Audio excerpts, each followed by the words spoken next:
வணக்கம் சொந்தங்களே. இப்போ ஒரு 2-3 வருஷத்துக்கு முன்னால் நாங்கள் வேறு ஒரு இடத்துல வாடகை இங்கேருந்து சும்மா கொஞ்சம் தூரம் ஒரு கிலோமீட்டர் வாடகைக்கு குடியிருந்தோம். அப்போ நான் வேலைக்கு போயிட்டுருக்கிறேன். ஒரு அந்த மைக்கா கடைக்கு வேலைக்கு போயிட்டுருக்கேன்னு ஏற்கனவே சொல்லியிருக்கிறேன். அங்கே போயிட்டு ஒரு 9 இருக்கும் வீட்டுக்கு வந்தேன். வீட்டுக்கு வந்தால் அம்மாவுக்கு வந்து சாப்பாடு கீப்பாடு எல்லாம் செஞ்சு வச்சிருச்சு. நான் அங்கேருந்து வீட்டுக்கு வர்றேன். அந்த தெரு கொஞ்சம் இருட்டாக தான் இருக்கும். ஒரு பொண்ணு இவ்வளோ பெரிய குழந்தைய கூட்டிகிட்டு அப்படியே நடந்து வந்து ஒரு படிக்கட்டில் உட்காந்துருந்துச்சு. எங்கள் வீடு தள்ளி ஒரு 3 வீடு தள்ளி அங்கே ஒரு படிக்கட்டில்.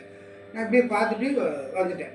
வந்து என் வண்டியை நிறுத்திட்டு மேலே போயிட்டேன். மேலே போய் சாப்பிட்டுட்டு இப்படி அந்த பால்கனிலேருந்து அந்த சாப்பிட்டு முடிஞ்சால் ஒரு ஸ்மோக் பண்ணுவேன். அப்படியே பால்கனியில் நின்று இப்படியே ஸ்மோக் பண்ணி பார்த்துருந்தேன். அங்கேருந்து வந்து எங்கள் படிக்கட்டில் வந்து உட்காந்துக்கிச்சு. ஏன் இது இப்படியே மாறி மாறி போகுது? இங்கே அக்கம் பக்கத்தில் குடியிருக்கிற பொண்ணாக இருந்தால் எதுக்கு இப்படி மாற்றி மாற்றி உட்காரணும் அப்படின்ட்டு கொஞ்ச நேரம் பார்த்துட்டு இருந்துட்டு சரின்ட்டு போய் இப்போ ப்ரெஷ் பண்ணுவேன். நைட்டில் ப்ரெஷ் பண்ணிட்டு தான் எப்பயுமே படுப்பேன். ப்ரெஷ் பண்ணுறேன். ப்ரெஷ் பண்ணிவிட்டு வந்து திரும்பியும் பார்க்க படிக்கிட்டே தான் உட்காந்துருக்கு. கீழே தான் ஹவுஸ் ஓனர் இருக்காங்க.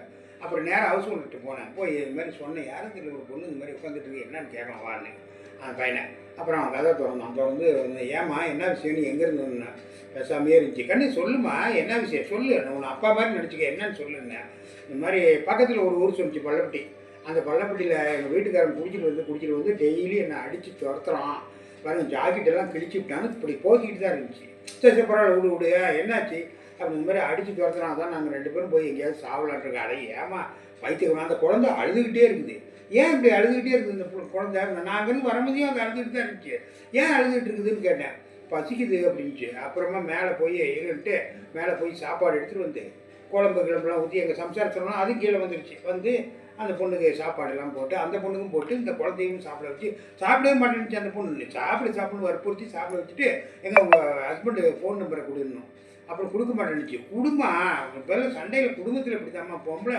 அது இல்லாமல் பொண்ணு இத்தனை மணிக்கு நீ இந்த மாதிரி வரக்கூடாதுமா, அது ரொம்ப தப்புமா, இது உயிருக்கே கூட ஆபத்தாக போய்டும், உங்க மானத்துக்கு கேரண்டியே இல்லை அப்படின்னு சொல்லி ஃபோன் நம்பரை வாங்கி அவங்க கொடுத்துன்னு ஃபோன் பண்ணி அங்கே எல்லோரும் தேடி இருந்துக்கிறாங்க. உடனே ஆட்டோவை பிடிச்சி வந்துட்டாங்க. வந்து அவன் என் காலிலேயே விழுந்துட்டான். ஐயா நீங்கள் உண்மையிலேயே என்னை காப்பாற்றுனீங்க ஐயா, நாங்கள் தேடாத இடமெல்லாம் இல்லை, அந்தளவுக்கு தேடினோம், அவனை அடிக்காத பஞ்சுபேட்டை அப்படி இப்படின்னு அவனுக்கு புத்தியை சொல்லி அந்த குழந்தை கையில் ஒரு 100 ரூபாயை கொடுத்து ஆட்டோவில் உட்கார வச்சு அனுப்பிச்சி விட்டோம்.